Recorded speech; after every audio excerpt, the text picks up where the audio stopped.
So with the current environment that we're in right now, we have to understand that it is a very real situation that supermarkets are still destroying any models. It's still a non-competitive environment that if a supermarket can carry something for less, and if they can undercut prices, and if they can create that situation and that dynamic to where other stores can't compete, they're going to do it. And so that's the very real situation that communities have to understand and recognize and really work to engineer around. If you go online and you Google, how do I compete against a supermarket, you will actually get articles that people will come up and they'll say the way to do that is to niche down to the point where you're carrying things that they don't want to carry, that it's not worth it for them to carry. And so what's really interesting is dry bulk commodity foods are locally and regionally available. They're not branded products. You can buy them in bulk. You can buy them by the pound. You can buy them by the pallet. And you can break them down internally and create products for your store that you just your own brand onto whatever packaging exists for it. So if you create a system where you've got these dry goods stores located down in this area, and you've got the fresh produce coming locally and regionally, and you've got the spices from around the world, and you've got the relationships with U.S. foods and other major distributors, who, by the way, if you're running it as a nonprofit organization, will actually eliminate their own profit margin and get you food for just what it cost it to get it to you. So you can actually leverage logistics mechanisms as a community to be able to get better prices for food than what we're commonly recognizing. One of the biggest things that we need to understand is that the whole thing about fresh food being better for you, that's not necessarily true. So dry, dehydrated, freeze-dried food is every bit as nutritious. It's every bit as healthy. It's not as difficult to get into challenging environments like inner city communities and rural environments. And again, it lasts longer. If it's properly stored and preserved, freeze-dried food can last as long as 25 years without any loss of nutritive capacity or flavor. You're listening to Brainwork Framework, a business and marketing podcast, brought to you by Focus-Biz.com. Welcome back to another episode. With us today is the founder of Fellowship of Living Systems, Shannon Dobbs. So excited to have you on. Shannon, how are you doing today? Doing great. Thanks for having me on your show, Chris. Absolutely. We always like to ask our entrepreneurs, what were you doing before that kind of led you into what you're doing today? Well, that's a long, strange trip. Because I spent about a decade in the Army. When I was 19 years old, I was a college dropout. And I got into active duty and went through a whole bunch of adventures and really got involved in the nightclub industry and warehouse parties in North Carolina and really kind of getting into that whole scene. And I started getting to the point where I was excited about the industry and the sector as a career. So after I got out of service, I beelined it to Las Vegas and dove into the nightclub industry and just basically never looked back. I spent 7 years there before I moved up to Northern Nevada, took over my own business, ended up getting into a second location a few years later and really just kind of expanding the empire. And then ultimately, while I was operating my businesses, I was going through some health issues of my own, and a lot of my friends and customers were struggling with health, and we were operating in the food desert in downtown Reno. And I started just becoming aware of all the challenges that people were going through, and that started leading me towards advocacy work in the food system and really trying to get healthy food into areas that supermarkets can't survive in. What do we do with our food waste? Like, how can we get it back into communities or back out to farms? And really started asking a lot of questions. And that took me down a very deep rabbit hole that I've been flying down for about a decade now. That is quite the background, drawing from a lot of experience there and now doing a lot of work that benefits the community and people as a whole. What are we doing wrong currently within our food industry that we need to start fixing? Starting with the access situation, it's been well documented that we've started growing food deserts in the United States across every spectrum of our community since the 1960s and 70s. So the prevalence of the supermarket model and the dominance of that in our system has been driving mom and pop stores out of business for decades. And it's creating this growing situation that the USDA identifies as food deserts, but a lot of people really identify it as food apartheid, because there's intentional rules and there's decisions that are being made that are leading inexorably to the fact that we've got parts of urban and rural communities where people just can't get access to healthy food. And if they don't have a car, they're basically screwed, especially out here in the Southwest U.S. Then you start looking over at the food waste side and you realize that 40% of everything that we produce in this country ends up in landfills and pig farms. We waste nearly half of our production capacity. And so much of that has to do with logistics breakdown and just the fact that the producers and the communities aren't connected. And there's ways that we could solve these problems. There's strategies in place. The problem is that we've got a status quo that's extremely powerful. We've got lobbyists embedded and infiltrated in nonprofits and key positions. And we've just got a really nasty mess where we've got more incentive to maintain the status quo than we do to actually create the changes that we need. This is becoming more and more of a problem because not only is our food system affected, but this is also one of the major drivers of climate change. Wow, that is so fascinating. And even just a relevant personal experience, most common grocers here in our area is closing 5 locations or 6 locations now, with plans to close 60 across the nation. And people are questioning online, what does this do for our food availability? Where else do we go? The alternative is X amount of miles away. And I think this is happening here locally and has been happening for years. Is this something you're hearing across the nation as well? It's inevitable. The challenge is that the supermarket model itself is fundamentally misaligned with a lot of American communities. So if you're in a rural community that doesn't have the population density to be able to support a supermarket, if you're in an inner city neighborhood that doesn't have the income to be able to support the high dollar items to keep the supermarkets running, they run at a 1% to 3% markup, and they put all of their expenses into that markup. So it's incredibly skinny margins. And this is a really interesting kind of fun fact. I was listening to a podcast from Freakonomics, and a lot of your listeners would probably be familiar with that group. Freakonomics does kind of the weird side of finance and economics, and they had a podcast episode in 2019 that they actually just republished because it's so important, that talks about the origin of supermarkets. It's not even actually a business model. So as it turns out, supermarkets were invented by the U.S. government and our agricultural departments as a propaganda campaign. It was an agreement between an early grocery company to literally create a marketing campaign for America's food supply and our agricultural produce capacity, and have this shelves and all the shiny vegetables and the fruits and everything arrayed out so that we could show how incredibly powerful our production capacity was. And so that ended up being a television thing that we did in order to present that to the world, is like, ooh, look what America can do. And that model ended up being so powerful and so successful that it took over our system. Holy cow. That is absolutely incredible. Like, here I am slightly in disbelief, but it's not surprising, really. I mean, we see the propaganda and marketing campaigns even more powerful today, but to know that was simply just, it was a marketing push. And I think similar was said for a lot of the highway systems or roads, and how they demoralize pedestrians just in general to replace just the cars. It's a marketing campaign filled with lobbyists. It's just, where does it end, right? Well, the challenge is that we've forgotten that other models existed. So if you look back to pre-1930s America, all across the country, the dry goods store was the prevalent model. It made sense. The food wasn't going anywhere. You didn't have expiration dates that companies would just arbitrarily put on food that decides when the food is no longer safe to eat, which is absolute BS. You know, a lot of the things that we're dealing with and the complexity of the system don't necessarily have to be part of the system. For communities that are struggling with what do I do to get healthy food into our community, we don't have to rely on the supermarket model. We can create a dry goods store. We can focus on bulk commodity goods like pantry staples and fresh produce. We can actually create pipelines for our farmers to be able to get access into inner city markets and develop brand new markets that are not bodegas and gas stations on the corner stores. And we can really change the dynamic about how we get food access into our community. I got to tell you, retail is such an incredibly important component, and it's something that people don't really understand how critically important that last mile delivery, and how do people get access to those logistics, and how do people get access to those supplies. That is the most important component, and it's one that largely, as Americans, we've abdicated our responsibilities to ensure that access exists to the profit sector, and I think that needs to change. Absolutely. And I was curious, you kind of pre-answered the question I was about to ask about the models. What does that look like? Can we go back to a 1930s model, or does it have to be adapted and shifted a little bit? What would that look like today?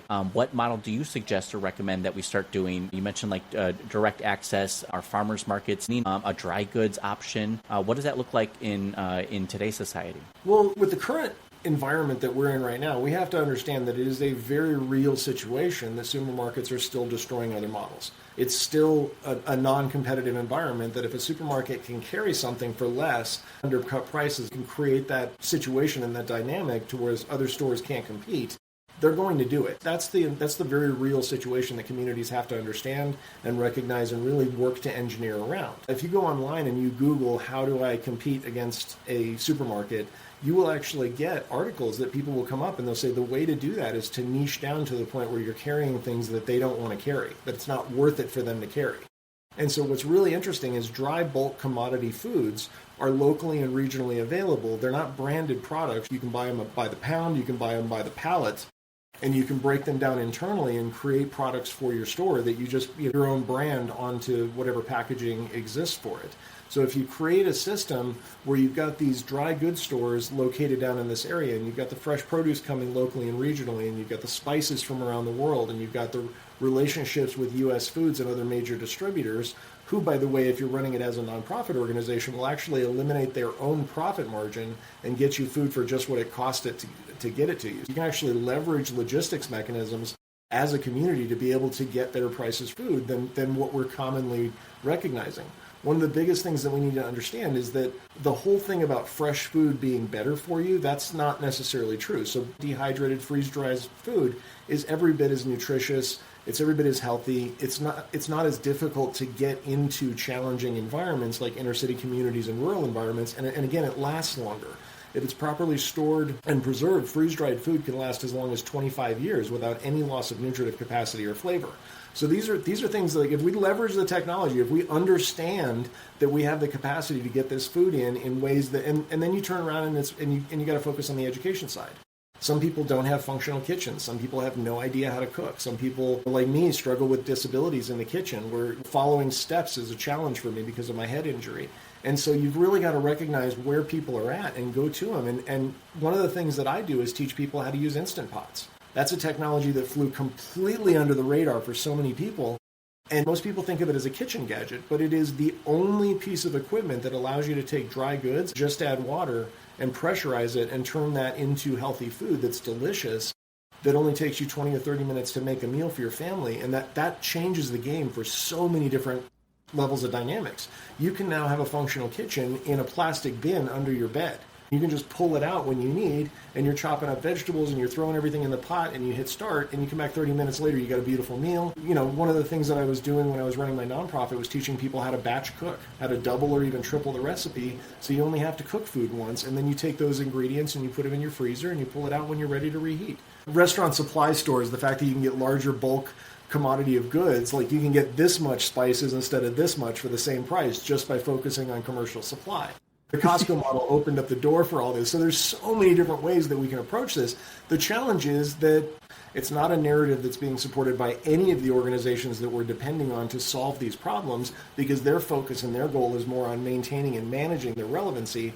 And so we've really got to have a different discussion. And so what I've been doing for the last 2 years is pivoting over to the farming community, because they don't have all of this drama. Like this is just a whole bunch of people out in the country that are scratching to survive. They understand the scale and the scope of what we need to do in order to actually take control of our food system. And they're incentivized to be able to create these new markets and to be able to get processing and add value capacity in our communities and so many different things that we need. So yeah, I get really excited about that because we're not helpless. That's the big thing that I want to share as a message. We are not helpless. We absolutely have the ability to solve these problems ourselves. We can come together as a community to create a capital investment in bigger strategies like commercial kitchens that will allow us to rescue prepared meals from hotels and hospitals and schools and all of the different end users. We've cracked the code on that. We know how to do that now. The challenge is, how do we replicate this across the states in ways that people recognize are an economic opportunity? This is essentially what entrepreneurism looks like in social impact, at least in the food system. Yeah, can you come to Wisconsin? Because I feel like I'm reliving some past experience from both my restaurant days, going to the bulk food store and picking up and seeing the prices. I was like, I can get an entire box of fish for $20, and I see a 4 or 5 pack of cod is the same price. I'm like, okay, so what's going on here? And then you start to understand just everything that, logistics, the transportation, the smaller markup. I want to test run that here. What does it take? We have new locations or like former supermarkets that are closing. How do we restart that in a community close by? You find me a community group that's interested in going down this rabbit hole for me, I'll show you an entire business model. I developed the entire store model for Reno, Nevada, and we got stepped on by the nonprofits, by the industries that were up there.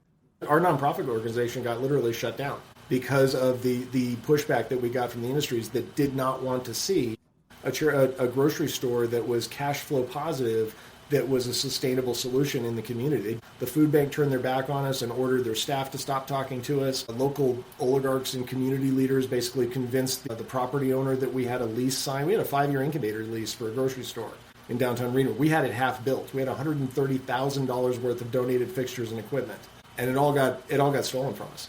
We got shut down. So this is the other side of the coin. This is the dirty side of the coin. Especially here in the United States, we have such a powerful kind of system that's really designed to keep things running the way they are and to essentially not upset the apple cart.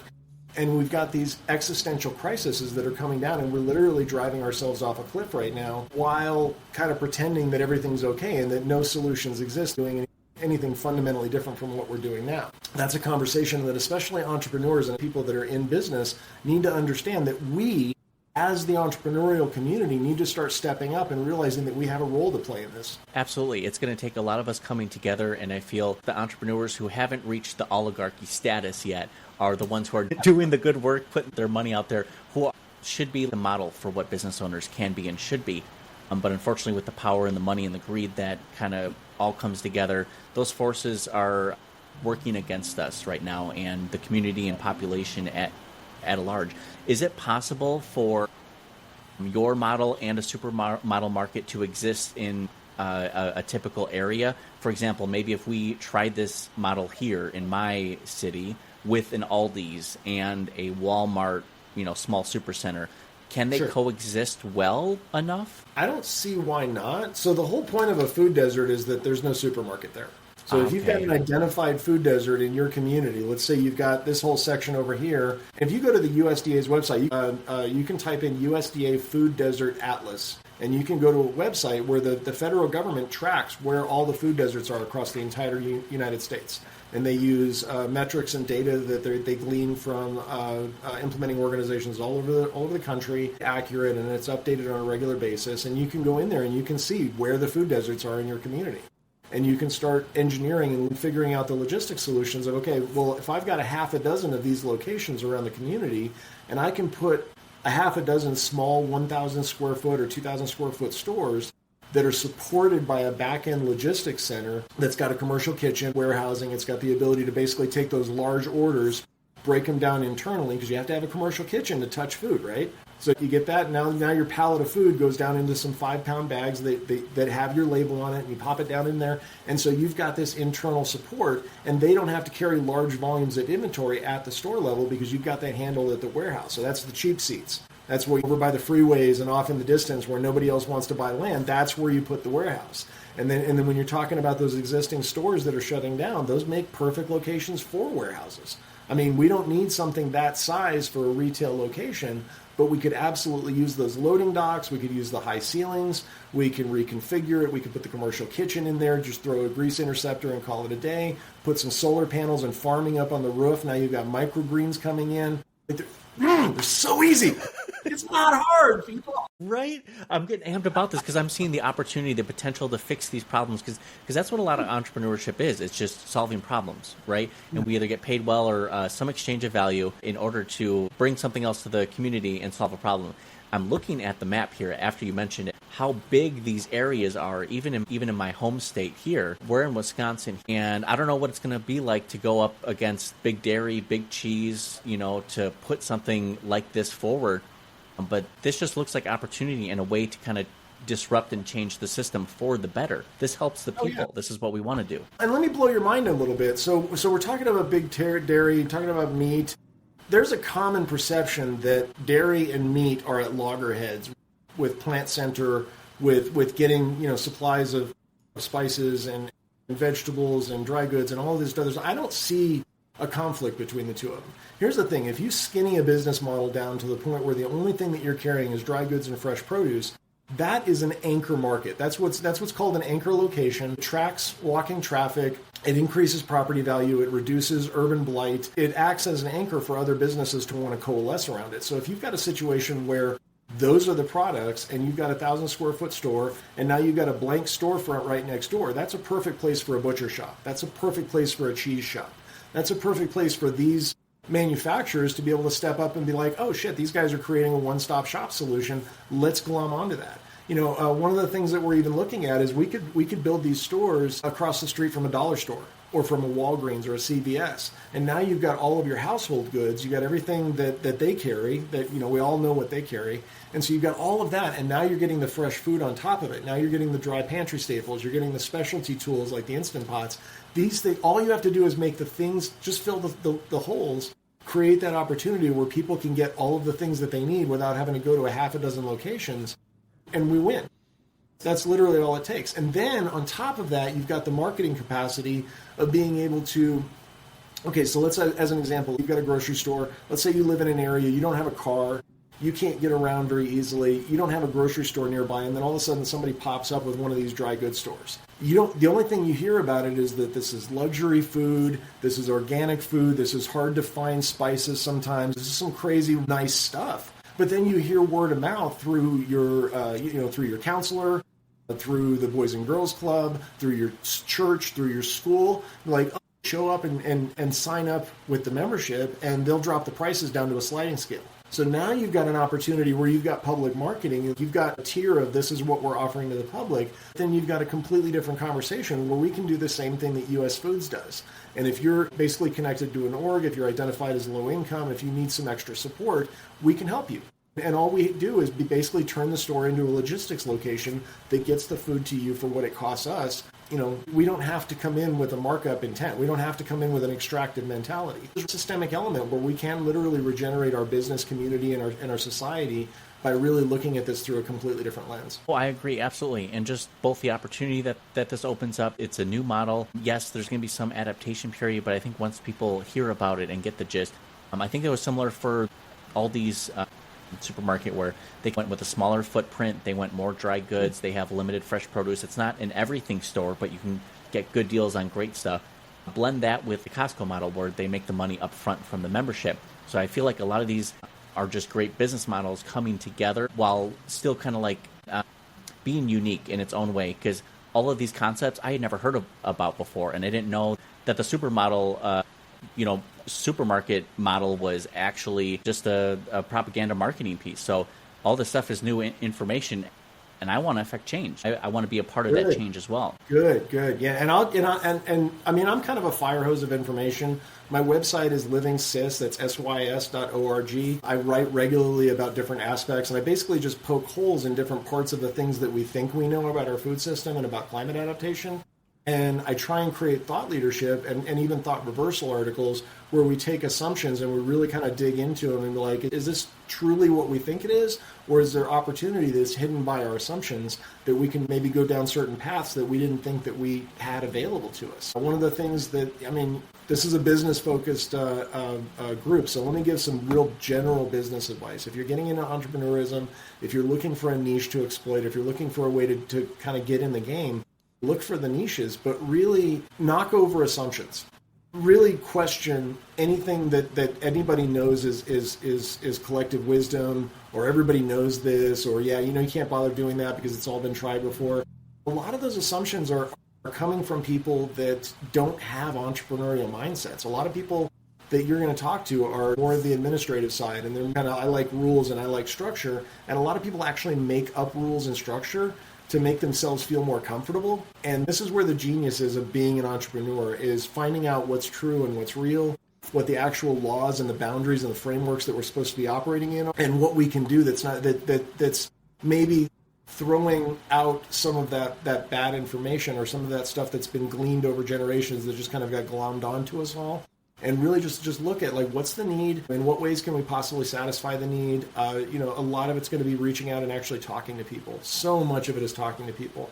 We've had so many community engagement meetings and focus groups, and really years and years spent laying out the carpet and really having the conversation about what is it that we're actually trying to do? Like, how can we avoid reinventing the wheel? How can we identify what a critical need in a community that's not being satisfied by the market is? Anytime that you can approach it with that type of curiosity and that type of open innocence and be like, hey, I don't know anything, I'm not the person that's coming in with 20, 30 years of experience. I don't know a damn thing. Tell me everything. I want to know all of it. That's the attitude you got to bring. Absolutely. I love that because I've always been a promoter of being a lifelong learner. You can never know enough information, and to break down those assumptions is challenging our foundation and our perception almost, to break down that assumption. But if you're open enough and willing to be objective and critical about any topic or situation, I feel like you can dive deeper into the nuances and the details of what really happens and what's going on, and break down a lot of the common myths that we have about anything in this world. So true. So true. I've bought and sold multiple businesses. I've, had a 7-figure net worth in the past, although, that was pre-divorce. I've been through so many different things, and I'm still like coming into the nonprofit sector and coming into the farming community and coming into digital marketing and how do we platform workshops and masterclasses, and everything that I'm learning is just like I'm coming back to the drawing board over and over and over again. And I love it. This is what I live for. I'm into it. Yes, absolutely. I wanted to ask, what are you most excited for in 2025? Are there new initiatives, new projects, or are you just kind of like amping up everything that you've been doing currently? We're really focusing on one particular initiative that I believe is going to be the foundation that's going to allow us to build essentially all of the other components that we need for the visionary system that I'm introducing for circularity at the back end of entire bioregions. So this foundational approach is based on an ag tech that came out of Australia several years ago called Mycelial. It's like 1 degree away from magic. This stuff's amazing. They found a bacteria down in the Amazon that can transform any biological waste, so agricultural waste, food waste, even fire mitigation like beetle-killed trees, anything into a high-quality topsoil. It doesn't lose any mass. There's no pests. There's no smell issues. There's no NIMBY violation issues. All the stuff that are challenging with composting doesn't have that problem, and the end result literally grows water. That sounds too good to be true. Is that real? It's real. So the company is called VRM Biologic. There's a weird market mismatch situation in the United States that it's not being adopted very well in this country, but around the world, 33 countries and counting have adopted this. It literally uses bacteria photosynthesis to develop, to create water molecules. So it allows you to reduce the irrigation costs of growing crops by 30 to 60%. When you put it down on degraded soil, it enhances the regeneration of that soil, so you can accelerate regeneration processes. It makes nutrients more bioavailable. They've sprayed this stuff down on sand in the desert and grown multiple seasons of perennial wheat crops without any irrigation at all, and stuff's amazing. And one of the major problems, especially here in the Southwest U.S., is that we don't have really processes beyond either burying it or burning it to deal with fire mitigation waste, to deal with urban food waste, with agricultural waste, with all of these different challenges. And all of those, if they left untreated and left not turned into something useful, they generate methane constantly. And when you bury it, it generates methane for years. And that's significantly 80 times more powerful than CO2 as a climate change, as a greenhouse gas. So this is such an incredibly important thing for us to focus on. Everybody's focused on energy, and that's important, but it's 65% of the problem. 35% of the problem is something that we, as a community, and down at our level, we can do something about food. And everybody touches food. Everybody's got to eat. Everybody's got a visceral reaction to food. So this ends up being an extremely important way for us to focus community together around common cause. That is absolutely incredible. I can't believe something like that exists, and I'm excited to find out more and see if that can go up against just the common, this is how we do things currently. So it'll be interesting to see if that's implemented as well. I wanted to ask one final question related to business. Mm-hmm. If you had one piece of advice for other business owners, I mean, you've grown and built and scaled, sold, what would be your piece of advice for them to kind of get to that next level? I mean, coming from my background as an edge runner, I've been at the edges of society my entire career. So for me, it would be embrace the weird. A lot of people come in really trying to replicate what they see as successes. And the thing about entrepreneurship is if you look backwards, you're always going to be a step behind. You have to look forward. You have to lean into failure, lean into what you perceive as failure is really just the learning process of you figuring out like what your actual path is. So really embrace the weird is going to be my number one piece of advice. But the other one is trust your gut, trust your instincts. And not everybody out there is going to have your best interests at heart. You're going to be getting into contractual negotiations and situations where you have to extend trust to other people in order to move forward. And we need to do that. We need to generate those strategies to be able to connect with each other and to be able to do things with each other. But at the same time, we also need to protect ourselves because there's bad apples out there. So, learn how to read a contract. That's the other one. Really learn how to read a contract. Yes, absolutely, because trust can only go so far. Those were some of the lessons I learned early on, not so much the contract, but just the faith and trust that I had in other people or relying on other people for my business model to work. I realized I really need the power or control in my hands to control the outcome. And not that business partners or those relationships can't be beneficial and helpful, but oftentimes you don't have your blinders on to that. Just know that it's possible that not everyone is, as good and trusting of a person as you are. Just be mindful of that. That is some great advice, Shannon. We appreciate that. 100%. Thank you. Absolutely. So thank you for coming on our show. I feel like we should have you on for another segment, maybe like a 6 to 12 month update on both for food or business. Just want to see how things are going. Love the work that you're doing. If there's anything we can do to support you, let us know. Otherwise, make sure you check out the links and show notes down below so you can get in touch with Shannon and support the cause and see everything that's going on in the food industry and his initiatives as well. Shannon, we appreciate you coming on and passionately talking about everything that you do. You are absolutely fantastic. Keep up the great work. My absolute pleasure. Everybody join livingsys.org. Join the movement. We're building a coalition to approach this as an upstream intervention, pick and shovel movement. We've got proven strategies. This is important stuff. We need more people involved. I love it. Excited. I'm going to sign up. I hope everyone else does as well. Thank you, Shannon. We appreciate it. Take care of yourself.